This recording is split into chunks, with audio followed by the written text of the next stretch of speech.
নমস্কার বন্ধুরা, আজকে আপনাদের সাথে শেয়ার করে নেব ভীষণ সুন্দর স্বাদের একটা রেসিপি। এই কলাইটা কে কে জানো আমাকে কমেন্ট করে জানাবে। এটা হচ্ছে এক ধরনের কলাই বা ডাল বলতে পারো। তোমরা কে কে জানো এই কলাইটা আমাকে কমেন্ট করে জানাতে কিন্তু একদমই ভুলো না। এটা হচ্ছে গোটের কলাই। আজ তোমাদের এই গোটের কলাই দিয়ে দুর্দান্ত স্বাদের একটা রেসিপি শেয়ার করব। আপনারা আমার সঙ্গে থাকুন, পুরো ভিডিওটা দেখুন, আশা করছি ভালো লাগবে। বিশ্বকর্মা পুজোর ঠিক দুদিন আগে জিতমোহন ঠাকুরের পুজো হয়। সেই পুজোতেই এই কলাইটা বিশেষভাবে পুজোতে লাগে। তো এটা হচ্ছে ছোলাও নয়, মটরও নয়, এটা গোটের কলাই। ঠিক ওই জিতমোহন ঠাকুরের পুজোতে এই কলাইটাই মাস্ট একদম প্রয়োজন হয়।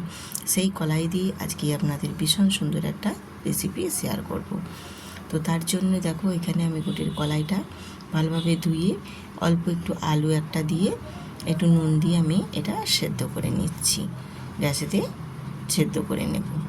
তো সেদ্ধ করে নিয়েছি। দেখো, সেদ্ধ করার পর আমি এটাকে ঠান্ডা করে নিয়েছি। এই কলাই দিয়ে আমরা অনেক রকম নিত্য নতুন রেসিপি ট্রাই করি। যেমন আমরা এটা শুধু কি বলবো, আলু দিয়ে এটা সেদ্ধ করে জিরে লঙ্কা ফোড়ন দিয়েও আমরা এটা ভেজে টিফিনের জন্য করতে পারি। এছাড়া আমরা এটা আলু দিয়ে তরকারিও করতে পারি। অনেক রকমের রেসিপি হয়, কিন্তু এটা আমি তোমাদের আজকে যে রেসিপিটা দেখাবো একেবারে অন্যরকম রেসিপি। তো তার জন্য আমি যে কলাইটি সেদ্ধ করেছি একটা মিক্সিং জারের মধ্যে নিয়ে নিয়েছি প্রয়োজন মতো আমার যতটা লাগবে। আর দিয়েছি 3 টুকরো আদা, হাফ মতো টমেটো দিয়েছি, আর দিয়েছি একটা কাঁচা লঙ্কা। তো কাঁচা লঙ্কার পরিমাণটা তোমরা বাড়িয়ে নিতে পারো, আমি কম দিয়েছি কারণ আমার বাচ্চারা খাবে বলে তোমরা বাড়িয়ে নেবে। তো আমি দিয়ে দেখো একটা কাদা কাদা মতো টাইপের পেস্ট বানিয়ে নিয়েছি। এবারে চলে গেলাম গ্যাসেতে একটা ফ্রাই প্যান বসিয়ে দিয়েছি, দিয়ে 1 টেবিল চামচ তেল দিয়ে দিয়েছি। এবারে ওর মধ্যে দিয়ে দেব কয়েকটা জিরে।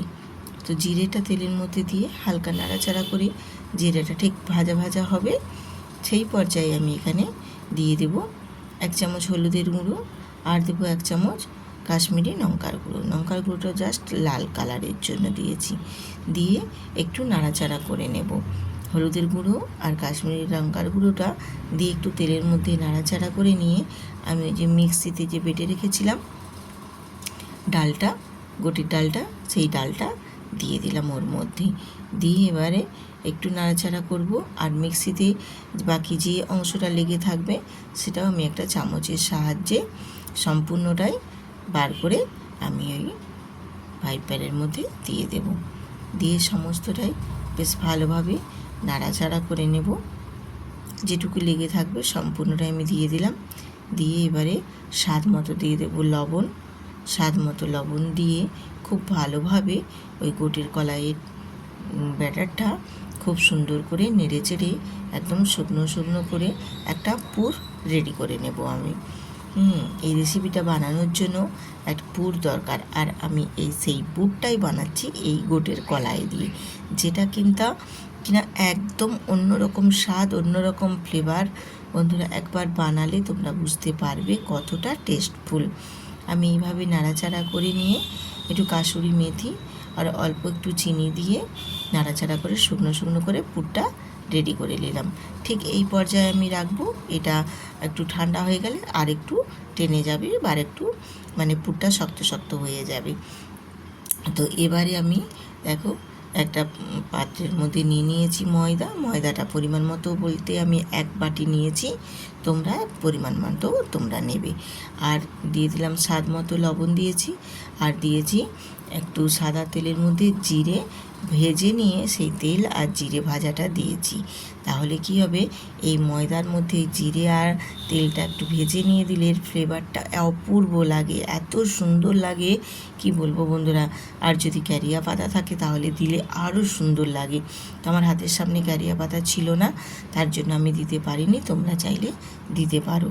দিয়ে বেশ ভালোভাবে একদম শুকনোটা মেখে নিয়ে তারপর আমি একটু অল্প জল দিয়ে একটা সুন্দর ডো বানিয়ে নেব।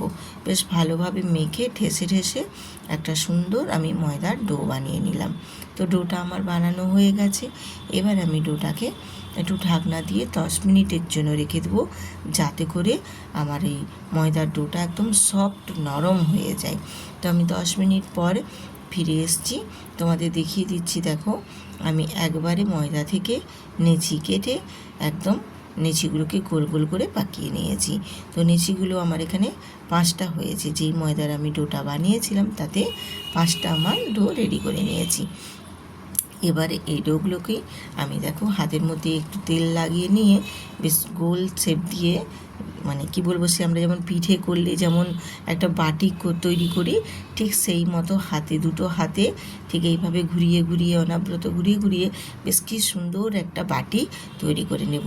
আর এই বাটিটা কিন্তু দেখতে ভীষণ সুন্দর। আমি কিন্তু প্রথম এই বাটি বানাতে পারতাম না, যখন খুব ছোট ছিলাম। আমি আমার বাবার কাছ থেকে শিখেছি এই বাটিটা কিভাবে বানাতে হয় পিঠে করার সময়। তো যাই হোক, আমি সেই আমার বাবার কাছ থেকে শিখে নেওয়া বাটিটা আজ পর্যন্ত আমি খুব সুন্দরভাবে করতে পারি। তো এইভাবে ওই বাটির মধ্যেই আমি যে পুরটা রেডি করেছিলাম সেই পুরটা দিয়ে দিলাম, দিয়ে খুব ভালোভাবে আমি মুখটাকে এইভাবে ঘুরিয়ে ঘুরিয়ে দেখো বন্ধ করে দিলাম, দিয়ে আবারও একটু তেল নিয়ে হাতের সাহায্যে আমি ওপরে আর নিচটায় খুব ভালোভাবে লাগিয়ে নিলাম। লাগিয়ে নিয়ে বেশ ভালোভাবে এবারে বেলে এটা রুটির আকারে শেপ দিয়ে দেব। তো এটা কিন্তু বেলাটা খুব সাবধানে বেলতে হবে, কারণ ভেতরে পুরটা আছে যেহেতু, যেন না কোনো পাশ দিয়ে বেরিয়ে যেতে পারে। তো যতটা পারবে ততটা সাবধানে বেলবে, কারণ আমিও খুব সাবধানে বেলেছিলাম, কিন্তু তবুও এই পাশ দিয়ে একটু আধটু বেরিয়ে গিয়েছিল। কিছু করার নেই, এটা বেরিয়ে যাবেই। তো তোমরাও সেই মতো আস্তে আস্তে করেই একটু দেখে বেলে নিবে। বেলাটা হচ্ছে খুবই দেখে একটু করতে হবে, না পুরটা বেরিয়ে গেলে খুব একটা ভালো হবে না। তো আমি তোমাদের সুবিধার্থের জন্য আরেকটাও বেলে দেখিয়ে দিচ্ছি। দেখো খুব সাবধানে বেলে নিতে হবে। আমি রূপা ব্লগস উইথ রূপা চ্যানেলে আপনাদের সবাইকে স্বাগত আজকের রেসিপি দেখার জন্য। আর আজকের রেসিপি কেমন হলো, যদি ভালো লাগে তাহলে একটু লাইক দিয়ে বন্ধুদের সাথে শেয়ার করে সুন্দর করে একটা কমেন্ট করে দিও। তো আমি এবারে দেখো বেলা হয়ে গেছে আমার সম্পূর্ণ সবগুলোই। এবারে আমি একটা বসিয়ে দিয়েছি তাওয়া গ্যাসেতে, দিয়ে তাওয়াটা বসিয়ে দিয়ে আমি একটা পুর ভরা পরোটা দিয়ে দিয়েছি, দিয়ে এবার উল্টে পাল্টে একটু ভেজে নেব। প্রথমে আগে একটু হালকা করে দুটো সাইড ভেজে নেব। দেখছো উল্টে পাল্টে দুটো সাইড ভেজে নিয়েছি। এবারে আমি 1 টেবিল চামচ দিয়ে দিয়েছি সাদা তেল। তো আমি এক পাশে যে সাদা তেলটা দিয়েছি এটাতেই দুটো পাশে বেশ সুন্দর করে ভাজা হয়ে যাবে, আর অন্য পাশে তেল দেওয়ার দরকার নেই, কারণ এই প্যানগুলোনে খুব বেশি তেলের প্রয়োজন হয় না, অল্প তেলেতেই বেশ সুন্দর করে ভাজা হয়ে যায়।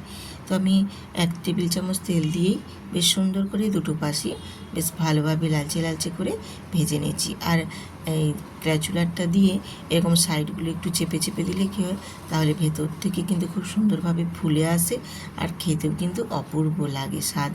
তো পুর ভরা পরোটাগুলো দেখো আমি এইভাবে চেপে চেপে বেশ সুন্দর করে ভেজে নিচ্ছি। আর ভাজার সময় কিন্তু গ্যাসটা একদম মিডিয়ামে রাখবে, খুব বেশি হাইও করবে না আর খুব বেশি লোও করবে না। দিয়ে দেখো আমি ভেজে নিয়েছি, একটা ভেজে তুলে নিচ্ছি। তো এইরকমভাবে আমি প্রত্যেকটাই ভেজে নেব, প্রত্যেকটাই ভেজে তোমাদের সাথে তারপর শেয়ার করে দেখাবো আমি সার্ভ করব যখন। তো আমি এইভাবেই দেখো একটা ক্যাচুলার দিয়ে ভেজে নিচ্ছি উল্টে পাল্টে, আর সাদা তেল ছড়িয়ে দিয়ে বেশ ভালোভাবে। তোমাদের সুবিধার্থের জন্য আমি আবারও আরেকটাও ভেজে দেখিয়ে দিলাম। দেখো পরোটাগুলো এইভাবে চেপে চেপে দিলে কিন্তু বেশ সুন্দরভাবে ফুলে বেশ দুখোল হয়ে ফুলে যাবে, আর দেখতেও ভারী সুন্দর লাগবে, খেতেও কিন্তু খুব সুন্দর। তো এইভাবে দেখো মোটামুটি আমার সম্পূর্ণ সবগুলোই ভাজা হয়ে গেছে। আমি এবার তোমাদের সার্ভিং প্লেটে সার্ভ করে দেখাচ্ছি। দেখো কতটাই সুন্দর হয়েছে। আমার পরোটাগুলো কিন্তু এখনও ভারী গরমই আছে, বেশ ভালোই। আমি তবুও তোমাদের দেখাচ্ছি। দেখো মুড়ি একবারে কতটা সফট হয়েছে দেখো, আর এটা গরম আছে বলে আমি হাতেও কিন্তু খুব ভালোভাবে নিতে পারছি না। তোমরা একটু ঠান্ডা হলেই দেখবে খুব সুন্দরভাবে। আর এটা এতটাই সুন্দর হয়েছে দেখো, পুরো ভেতরটা একদম পুড়ে কত সুন্দর ভরা, আর একদম গোল হয়ে ফুলে গেছে। পুরো দুটো পাশই দেখো কি সুন্দরভাবে খুলে গেছে। এইরকম খুব সুন্দরভাবে এই পরোটাগুলো বানিয়ে নিতে পারো। আর এটার স্বাদ কিন্তু একেবারেই অন্যরকম, কারণ একটা নতুন ধরনের নতুন ডাল দিয়ে এই রেসিপিটা বানানো, তো তার জন্য খেতে কিন্তু ভীষণই সুন্দর। আর আজকের এই রকম নিত্য নতুন রেসিপি যদি তোমাদের ভালো লাগে তাহলে আমার চ্যানেলটিতে সাবস্ক্রাইব করে আমার পাশে থাকো, এবং আমার পুরনো বন্ধুদের অনেক অনেক ধন্যবাদ আমার পাশে থাকার জন্য। আবার আসবো এরকম রেসিপি।